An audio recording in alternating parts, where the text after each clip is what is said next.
continuar. Bueno, Julián, ¿estás al aire? ¿Estás por ahí? Hola, Julián. Hola, Julián, ¿estás por ahí? sí, sí, no sé cómo me recibís vos. Bueno, te recibo con alguna dificultad, pero entiendo que me escuchás. Sí, sí, perfectamente. Bueno, Bueno, José, yo arranco, así, así lo hacemos lo más sintético posible. Bueno, el deseo está acá en el Congreso de APDA, de la Asociación Argentina de Psicología Deportiva, a ver si en alejas la un Universidad de... poquito el celular, a ver si te vemos la cara completa, si se puede, ¿eh? Ahí bastante mejor. Ahí estamos, Sí. bárbaro. No, decía que estamos acá en el Congreso de Psicología Deportiva, organizado por la Asociación Argentina. La verdad muy interesante, se está desarrollando entre anteayer jueves, ayer viernes y hoy sábado, que sería el cierre después del mediodía.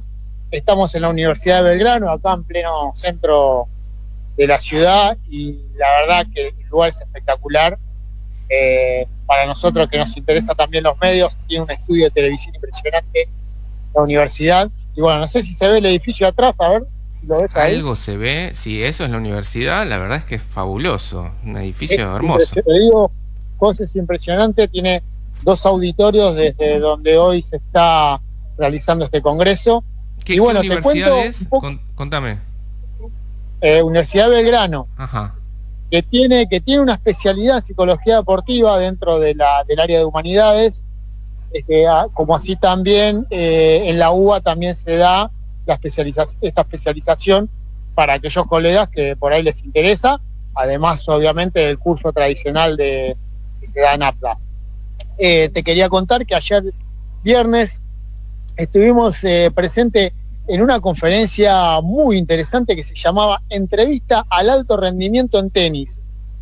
Y ahí el licenciado Ariel Borestein le hizo una nota, le hizo una entrevista abierta a Hernán Gumi. Hernán Gumi fue un tenista que llegó a estar entre los top 40 argentino y que obviamente hoy es entrenador porque dejó de jugar en el 2001, pero bueno, contó cosas interesantísimas con respecto a cómo se prepara psicológicamente un tenista para afrontar una vida muy, muy particular, ¿no? Con mucha soledad, con mucho sacrificio. Él vivía en Temperley y tenía que entrenar todos los días en Saavedra, en Capital, siendo muy joven, adolescente, y teniendo que pasar a estudiar, por ejemplo, de noche, ¿no? Para poder concretar todos esos entrenamientos, que después obviamente se quedó corto, no le alcanzaban las horas y el tipo de entrenamiento que necesitaba para la alta competencia, y bueno, tuvo que emigrar a otros lugares, vivió en un montón de lados. Bueno, impresionante esa nota. Después, esta conferencia estuvo muy buena, fue ayer a la tarde, La mente a velocidad se llamaba, y es un psicólogo deportivo, el licenciado Pablo Pécora, que trabaja con automovilistas. Mirá Bueno, vos, qué increíble, ¿no? Que haya un psicólogo trabajando con los fierros, con el aceite, las tuercas. es, claro, es impresionante, porque aparte, bueno, vos te imaginarás que en ese caso no se trabaja con el deportista en el campo, porque, Hay que digamos, no se subirse al puede auto, ¿no? entrenar. Claro, no, el automovilismo no se entrena, hay que subir al auto y correr la carrera. Entonces, se trabaja mucho con simuladores, con videos. Por ejemplo, antes de la carrera se recorre la pista, a veces caminando, a veces en bicicleta, para tratar de buscar puntos de referencia. Se trabaja mucho con las puntas o con los flejes de la pista, o sea, al borde de la muerte se trabaja. Y lo que el tipo nos contaba, el licenciado, que se trabaja mucho con los miedos y se trabaja para que el deportista, el automovilista, no sienta miedo a la hora de estar en riesgo su vida. Algo así como La verdad, construir un deportista temerario, ¿no? Que se enfrenta a la muerte. Un soldado, no sé. es realmente increíble las anécdotas de accidentes que contó también. Bueno, muy, muy interesante eso. Después pasamos a otra conferencia particular también. Vos decime, José, si tenemos Dale, tiempo, dale, porque si continúa, no... continúa, sí, una más. Eh, después pasamos a una conferencia que se llamaba Golfísticamente Hablando, y te imaginarás que con el licenciado Iván Cherkassky un especialista en entrenar golfistas, ¿no? Y bueno, que parece, no sé, parece raro, ¿no? Pero las cosas que contó son increíbles. Cómo se trabaja con el pasto, por ejemplo, para que te des una idea. Si el pasto está liso, si la pelotita le quedó enterrada y hay que pegarle con la pelota enterrada, qué tipo de palos, ¿no? Cómo los golfistas le echan la culpa a los palos. Bueno, la concentración, porque entre pelotita y pelotita, entre cada golpe, tenés mínimo 5 minutos de caminata, y ahí generalmente el golfista se desconcentra, y bueno, cómo se trabaja para el psicólogo al lado, en algunos momentos, para que el tipo no se desconcentre. La verdad, muy interesante también. Y bueno, después estuvo la gente de Conmebol, en la conferencia que dieron se llamaba la formación del jugador de fútbol hacia el alto rendimiento. Muy interesante también, un equipo de la Conmebol que estuvo acá presente, haciendo hincapié también en cómo, en el ascenso de las mujeres en cuanto al fútbol, cómo están mucho más presentes hoy por hoy. Y bueno, y después pasamos a la actividad de hoy. Yo estuve presente en una conferencia que se trató de ejercicios que tenían que ver con la toma de decisiones en el fútbol, ¿no?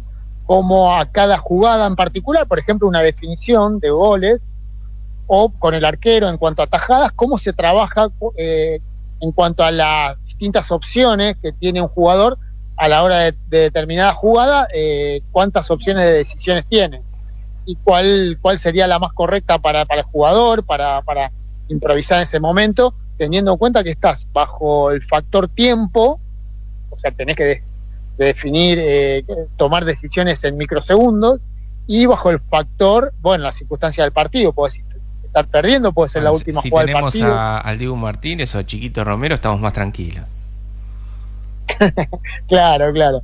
Y bueno, y ahora estoy presenciando, por eso salí para hacer la nota, estoy presenciando una conferencia que pintaba muy interesante, que se llamaba Agresividad versus Agresión en el Rugby. Es para la prevención de la violencia dentro y fuera de la cancha, a cargo del licenciado Fernando Sacone, que trabajó mucho con la UAR, con la Unión Argentina de Rugby, y está ideando dispositivos para tratar de prevenir eventos agresivos, como fue el caso de Sosa, ¿no? Claro, del de tan Sosa, conocido. Sí. Claro, Juli, a partir de este hecho, le dijeron a Sacone si se podía trabajar en ese sentido desde la Unión Argentina, y a partir de ahí empezó el trabajo de él. Así que muy interesante todo, José, y bueno, el sábado que viene seguramente tendremos más información. Bueno, agendá ese número, a ver si lo podemos entrevistar en el Deseo. La verdad es que es muy, muy interesante, porque tiene que ver con la salud mental y con el desarrollo de nuestra sociedad, ¿sí? Sí, las cosas que contó son muy interesantes, y la manera de abordar lo que tiene él también, así que lo vamos a tomar en la... Se vería fabuloso tenerlo acá. Bueno, Juli, te agradezco por la cobertura. Vendrás la semana que viene con mucho material, seguramente audiovisual, filmado, escrito, y bueno, nos vas a contar todo lo que pasó ahí y seguiremos trabajando. Bueno, José, muchísima suerte con el programa, y seguimos escuchando y viendo el Deseo, y seguimos deseando. Gracias, Juli. Hasta la semana que viene. Suerte. Bueno, tenemos al aire a la doctora Lucrecia Robaletti. ¿Está por ahí, profesora? Sí, estoy acá. Bueno, le agradezco mucho por el contacto y por brindarnos su tiempo. Gracias. ¿Se oye bien? Se oye perfecto, sí. Ya estamos al aire. Bueno, hoy la estábamos contactando, y bueno, sabemos que maneja una cantidad de temas muy, muy grande, pero bueno, estábamos pensando en particular en temas que, bueno, son de actualidad y tienen que ver, bueno, con las nuevas tecnologías de fertilización, bueno, y de qué forma han afectado nuestra profesión y también la dinámica de las familias, ¿no? Que quizás, bueno, cuéntenos, es un tema que usted ha trabajado bastante. Sí, bueno, en el tema de la fertilización, yo recuerdo que cuando hubo la primera fertilización del caso Luis, ¿se acuerdan ustedes? Era en la época del proceso militar, y nosotros a escondidas en el hospital clínica ya trajimos a un a un profesor que era sacerdote, que había sacado un artículo en la revista. Sin embargo, había mucha oposición del caso, como había ocurrido el caso Luis. Ajá. ¿Nos puede recordar el caso, por favor? ¿Fue en el proceso militar? ¿Y cómo fue? Yo me acuerdo porque a mí me dijeron que no hiciera ninguna publicidad ni de nada. ¿No es cierto? Era el préstamo de un útero a otra persona. Ajá. Y bueno, ahora Luis debe ser ya bastante grande, pero no era fecundación asistida, no era préstamo de útero. Y yo recuerdo que ahí en ese momento el padre Bermejo, que era el que había escrito el artículo, inconfirmado era, y dijo que hasta podía prestarse el útero, y alguien saltó ahí indignada, una persona que estaba en la Alemania nazi, que qué vergüenza, otra salió dando un portado. Y ahora es como que nosotros nos vamos adaptando a novedades tecnológicas que antes nunca las hubiéramos hecho. Cuando uno ve todos los problemas que hay, ¿no es cierto?, si lo que se llama inseminación artificial, fecundación in vitro, inyección intracitoplasmática, etcétera, etcétera, hay una gran variedad. Además hay hasta congelamiento de óvulos. Hoy en día las mujeres trabajan y se hacen primero una carrera profesional y después deciden tener un hijo. Y como la biología no sigue la cultura, sino sigue el estatuto biológico, congelan un óvulo para después inseminarlo, digamos, ¿no es cierto? Y entonces hay un gran problema, pero además aparece el tema del alquiler de los vientres. Claro, cómo se mete el mercado, ¿no? Ahí claro, que hay una explotación, que hay acuerdos económicos, quién es la madre, la que lleva en su seno ese óvulo fecundado. En la Argentina no, la madre son los dueños del feto, digamos, ¿no es cierto?, del primer embrión. Pero todavía la Argentina no ha decidido. Pero más aparecen otros temas, por ejemplo, en el caso de homosexuales, ¿no es cierto?, que hay un tercero, por ejemplo en hombres, y hay una tercera persona que aparece prestando su útero, y ha habido casos que esa tercera persona ha sido una amiga y entonces llevan los 3 apellidos. Hay jurisprudencia que llevan los 3 apellidos. De modo que esto se amplía cada vez más, y hay en el internet se puede encontrar, hay una serie de textos de Diana Cohen que se llama, y creo que hay un libro también del año 17, es ¿Qué piensan los que no piensan como yo? Y ella muestra cómo aparecen distintas tendencias y que son situaciones que uno las va resolviendo paulatinamente, que uno no se puede cerrar. Desde la primera fecundación in vitro del caso Luis, ahora ha habido tantos cambios y nos vamos adaptando a tantas cosas nuevas que no se puede dar una cosa como segura que esto es así, porque nosotros cambiamos, la técnica cambia. Todavía no hay legislación en Argentina, a veces no hay legislación porque sería tal la pelea. Ya con el aborto fue una pelea terrible, que no obliga a todos que aborten, sino a los que quieren, porque es así. Y a los que no quieren no lo hacen, y ya está, y siguen con su fe, etcétera, etcétera. Pero lo que yo veo en estos temas, que son tan dinámicos, hay veces que no hay normativas legales, y lo que hacen es un poco ver que, por ejemplo, todos los institutos de fertilización miran que hay en el conjunto mundial, que hay de normativas, y tratar de hacer ellos una especie de normativa consensuada. Pero es una variedad muy grande. Y el otro tema es qué pasa con esos chicos que no tienen, por ejemplo, papá, que no saben quién es el papá, porque la donación es anónima. ¿Y cómo ocurre eso? Y yo recuerdo que una vez Eva Giberti dijo que ella estaba atendiendo a un paciente y vino una mujer que se había hecho inseminación artificial anónima en Inglaterra, y dije, ¿qué le digo a mi hijo? Y Eva dice que ella no sabía qué contestarle porque le llamó la atención y trató de armar algo y responderles, digamos, ¿qué pasa con esos chicos? Bueno, algunos chicos se van acostumbrando y se crían normalmente. Hay familias que se han juntado para charlar el tema, pero rápidamente, bueno, fue una donación y los chicos se quedan tranquilos.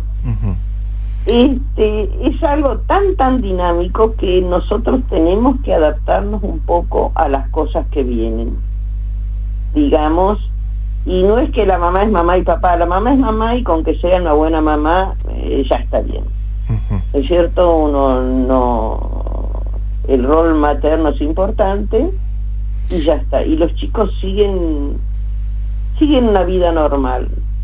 Y hoy en día es bastante común que alguien quiera tener un hijo, a veces lo tienen con un amigo, es el caso de, era una periodista bastante importante, media pelirroja, que estuvo trabajando en el Estado, qué sé yo, y ella, bueno, un amigo le dijo, yo te dono el esperma, y es el papá biológico, se preocupa de la criatura, ella se ha casado, y tiene un hijo de un amigo. Muchas veces es un amigo el que dona el esperma. Ahí se abre un tema importante, ¿no? Es que es importante para nuestra clínica, es la diferencia entre padre biológico y un padre que toma la función de alguna forma. Un donador, ¿no?, que no lo conoce, y otra cosa es alguien que, por ejemplo, es un amigo que se preocupa pero que no es pareja. Pero claro, también eso se tiene que decir entre ellos. Claro. ¿No es cierto?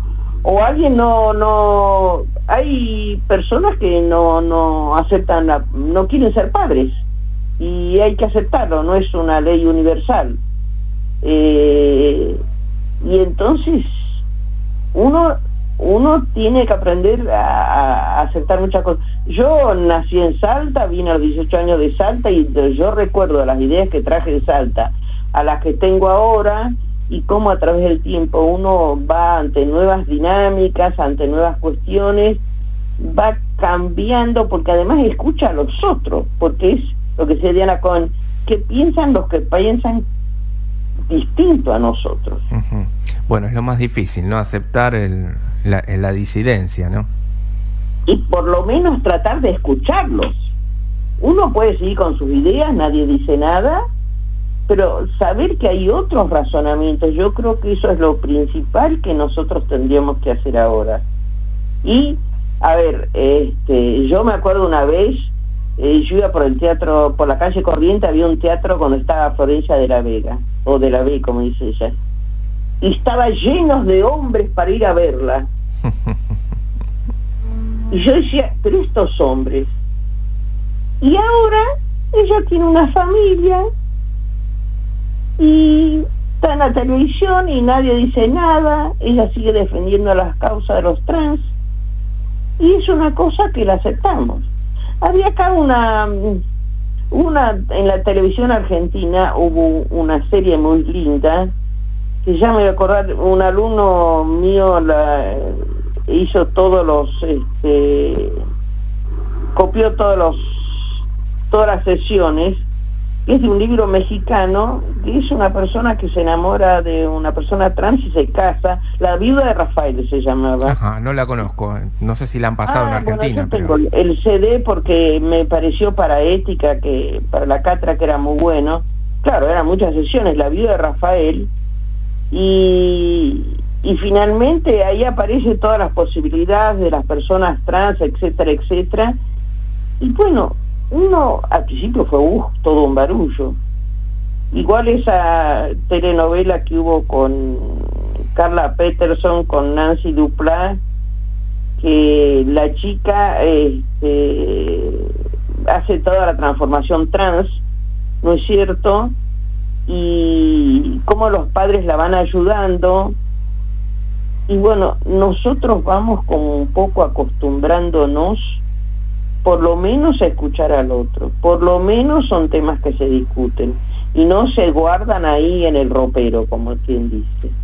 Y entonces este caso de fecundación yo creo que aparecen muchas cosas, pero tendrían que regularse. Ahora, se puede regular cuando un país la gente escucha al otro y no a alguien que quiere imponer las cosas al otro. ¿Cuánto tiempo tardó en que haya divorcio en la Argentina? Bueno, es bueno recordarlo, ¿no? Porque a veces las cosas parecen que están dadas, pero verdaderamente ha llevado mucho trabajo, ¿no? ¿Cuál fue? Creo que era un juez y una abogada, que uno de ellos era separado, y decían, ¿por qué constitucionalmente yo no me puedo volver a casar? Hicieron todo un camino judicial y finalmente la Suprema Corte les dijo que sí. Entonces empezaron a entrar todos los casos similares a ellos, y entonces Alfonsín mandó la ley de divorcio, y decían que no, que ahora iba a venir el Papa, que tal cosa, que tal otra, que no le podíamos mandar eso de regalo, qué sé yo, y finalmente salió. Finalmente, el divorcio, o sea, tiene pocos años, es de la época de Alfonsín, tendrá 35 años. Habían los chicos de universidades, de colegios católicos saliendo, mamá no te vayas, no, papá no te vayas, porque siempre era el papá que se iba. Pero ya fue una novedad en la época del ministro Borda, que en la época del proceso de Onganía, que dijo que todos los bienes adquiridos durante el matrimonio son de los dos, y para venderlos tenía que tener la firma de los dos. Fue ahí que un montón de departamentos chiquititos se vendieron, porque los tenían, como se dice en común, de budín. Claro. Y ahora no, hasta se casan, pero antes ponen con separación de bienes o no. La nueva ley de matrimonio civil, que para divorciarse es mucho más fácil, y además uno se casa y dice con separación de bienes o no. Claro. Es una obligación poner eso. No, pero se ha cambiado mucho. Entonces, cuando uno piensa el tema de la maternidad y de la paternidad y de este nuevo tipo de familia, porque esto va alrededor de un tema, nuevo tipo de familia, hay investigaciones que ha hecho la universidad, Marisa Herrera también tiene toda una investigación, cómo aparecen los diarios, de qué modo se trata, qué diarios lo aparecen, qué casos, y Marisa Herrera es del CONICET, digamos, abogada, es muy importante ella, pero, y en tema de familia es una especialista, pero nosotros tenemos que adecuarnos a eso. Es decir, no tenemos que abrir los ojos, escuchar a los demás, escuchar otras líneas, y es así. ¿Y qué le pasa cuando, digamos, en la arena pública, que hoy son los medios, hay personajes o candidatos que plantean que, por ejemplo, los hijos podrían llegar a comercializarse? Bueno, eso es un disparate. A ver, hay dos términos, el verbo haber o tener tiene dos términos, uno de implicación, este brazo es mío, y otro de posesión, que es para las cosas, digamos. Los hijos, había de Cahill Gibran que decía, los hijos no son tus hijos, sino hijos de la vida misma, y un ser humano no está en venta. La época de la esclavitud ya pasó hace mucho. Bueno, eso está muy bien legislado, ¿no? En la Constitución y todos los... Perfectamente legislado. Sí. Y los órganos, el tema de los órganos que se venden es un disparate.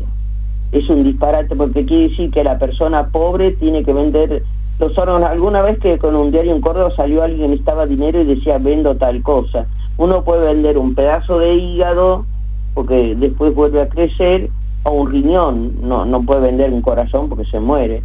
Pero es realmente, ¿qué quiere decir? Que la gente pobre tiene que vender una parte de su vida, porque si le falla el otro riñón se muere, porque no tiene dinero. Y yo, porque tengo dinero, tengo derecho a dañar al otro. Eso es terrible. ¿Qué se hace en algunos lugares? En Irán sé que creo que es el Estado el que regula, le venden al Estado, no sé bien, alguna vez leí, pero que uno tenga que vender un órgano por la necesidad económica. Porque ahí hay una responsabilidad del que dona, pero también del que recibe, ¿verdad? Claro, yo me acuerdo que en Bolivia en un momento empezaron a vender órganos, y creo que fue en la época o alguien, si era un miembro del gabinete de Alfonsín que tenía un problema de riñón, y acá iban con todos los estudios y hacían el trasplante allá. Pero yo sé, porque cuando yo daba clase en el posgrado de medicina, me explicaron que acá les daban todos los estudios y allá se hacía el trasplante. Pero fue alguien que fue del gobierno de Alfonsín, yo no sé si en la época de Alfonsín, que fue allá, y claro, no era muy totalmente compatible, digamos, no era histocompatible, y la persona se murió. Y ahí saltó todo. Uh-huh. Había una especie de mercado negro, dice usted. Claro, era un mercado negro, y bueno, al principio funcionaba porque eran todos histocompatibles 100%, pero después no lo eran, y entonces, ¿qué pasó? Este hombre se murió, y ahí saltó todo, y fue un gran escándalo. Yo no sé qué pasó con la ley en Bolivia acá, pero este negocio que se hacía, y se sabía, porque en el ámbito de la medicina sabía que la gente, que las prepagas pagaban todo los gastos de acá de estudio y que qué sé yo, y se iban a Bolivia. Claro. Pero la situación del trasplante es mucho más complicada de la mera trasplante del órgano físico, digamos, tiene muchos más aristas que eso, ¿no es cierto? Claro, porque hay otro tema que usted ha trabajado mucho que tiene que ver con la libertad, ¿verdad? Yo recuerdo un texto suyo que era alienación y libertad. Sí, pero eso era el área de psiquiatría. Ajá. Es decir, cuánto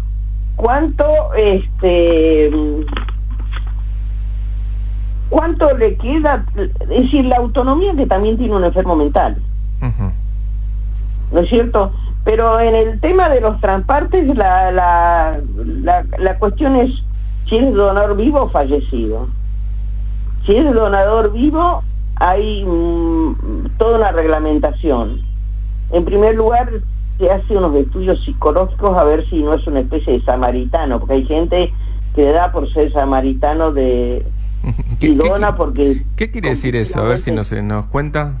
¿Cómo sería? Y es decir, hay gente que a veces dona porque cuando son familiares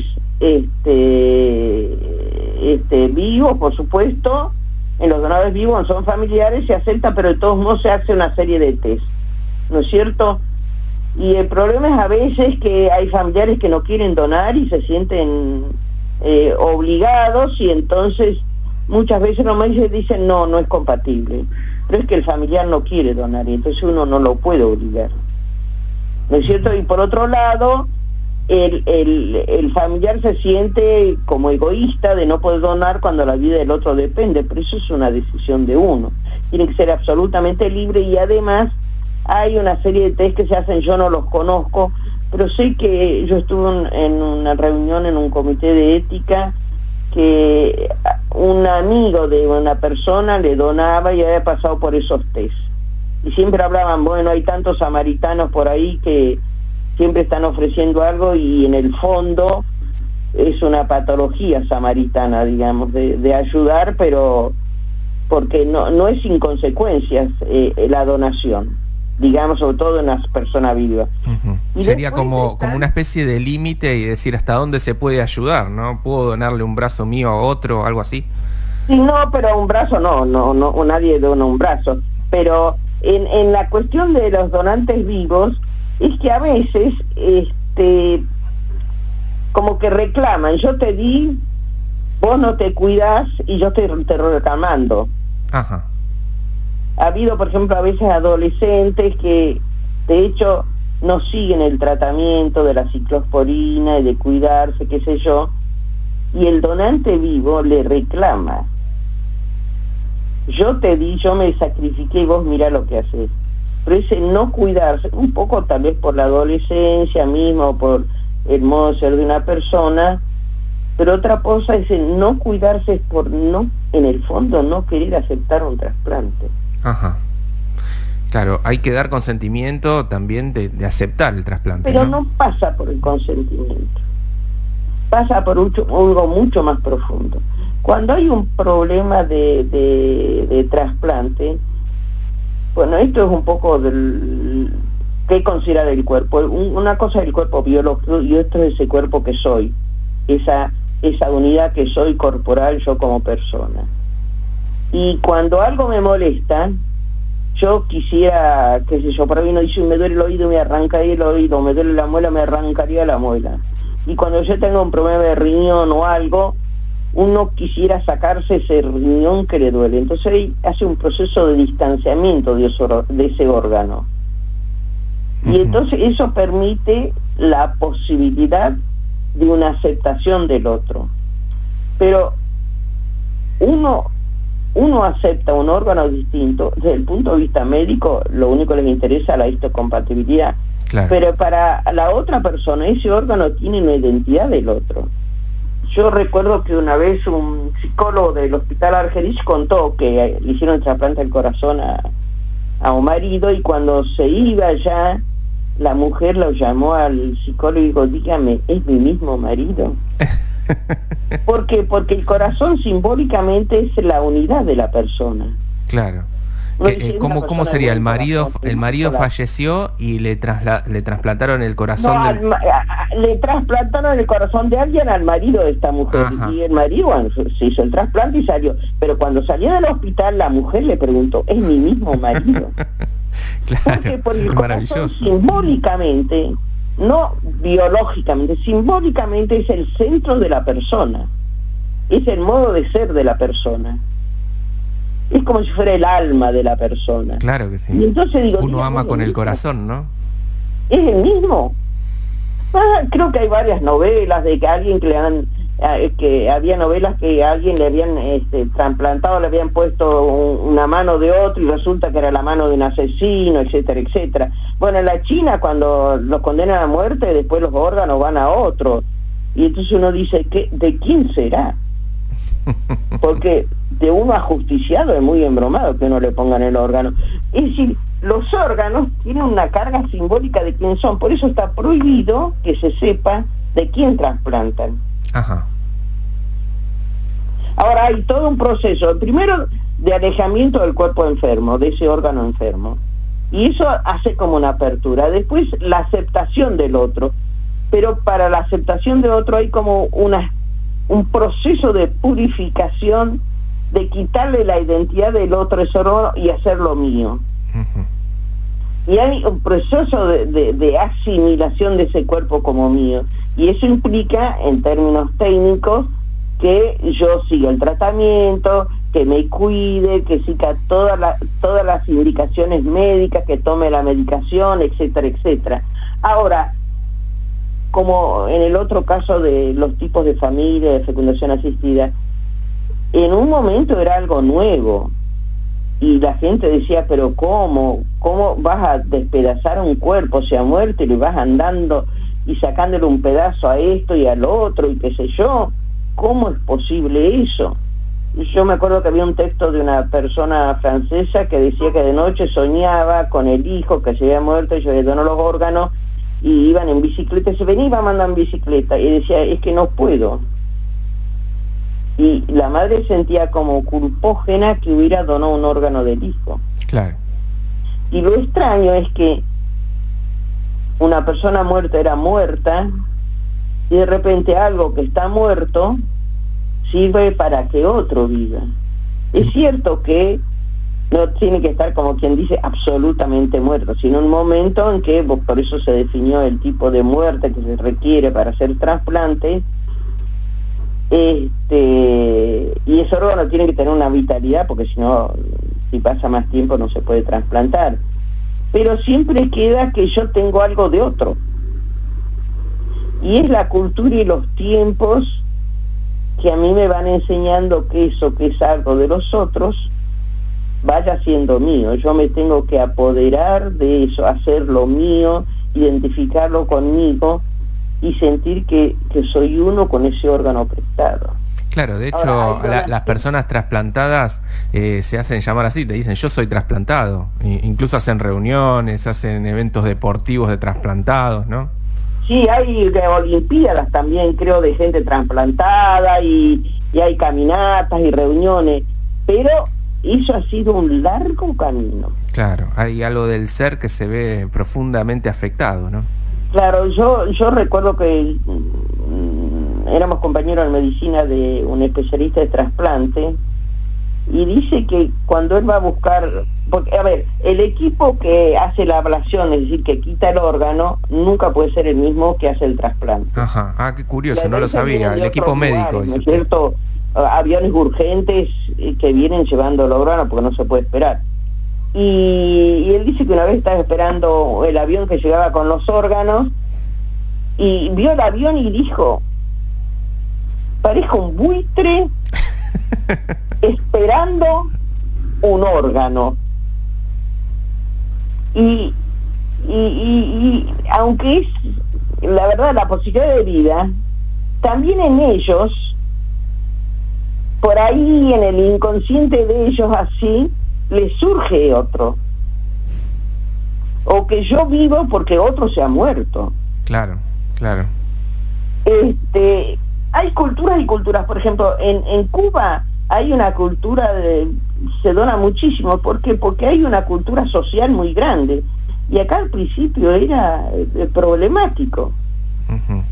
Ahora ya nos hemos acostumbrado. De hecho, salvo que uno rechace, todos somos posibles donadores. Uh-huh. Se les pregunta a la familia también. Pero es todo un problema, ¿no es cierto? Y eso sí, no tiene que haber pago, ¿no es cierto? Y uno, a veces, los alumnos de ética iban a ir al Incucay a hacer prácticas, ¿no? 2 reuniones o 3 iban al comité. Yo recuerdo que una de las veces había un problema porque los testigos de Jehová, bueno, con todo el tipo de medicación, se aceptan, no aceptan, si las transfusiones o no, dijeron que había gente grave, pero que por las prerrogativas de su fe, de trasplantarse tenía que ser en este momento, y estaban en un orden de mérito para ser trasplantada muy posterior, y la resolución fue que es el grado de gravedad biológica y no por la fe que ellos tienen y que están en un orden o en otro. Ajá, bueno, qué gran conclusión que han sacado, no debe ser nada fácil. Habrá sido un gran debate. Para ellos pero ha habido casos de chicos que se han muerto por no querer aceptar un trasplante, y padres que no eran religiosos haciendo presentaciones a la justicia, y finalmente los hijos han muerto y tenían 18 años, por ejemplo, y le dijeron al padre que él era, que ese chico o esa chica, yo no recuerdo, eran autónomos y que ellos decidían, y bueno, los dejaron morir. ¿Por qué? Porque ellos no aceptan transfusión de sangre, etcétera, etcétera, y bueno, y en el Incucay tienen eso. Ahora, se sigue estrictamente un orden, ¿no es cierto? Claro. Y hay veces que son situaciones terribles. Claro, es la urgencia y lo que hay. Ahora se están haciendo estudios de lograr órganos de cerdos que hayan tenido células humanas, uh-huh, para ver si, porque parece que el cerdo es una de las especies animales que pueden adaptarse, y a ver que lograr órganos de los cerdos con genes humanos para ver si son histocompatibles. Se han empezado a hacer estas cosas y sería muy bueno, digamos, que se pudiera lograr órganos de este tipo. Pero bueno, yo no me he puesto a investigar, he leído cosas así.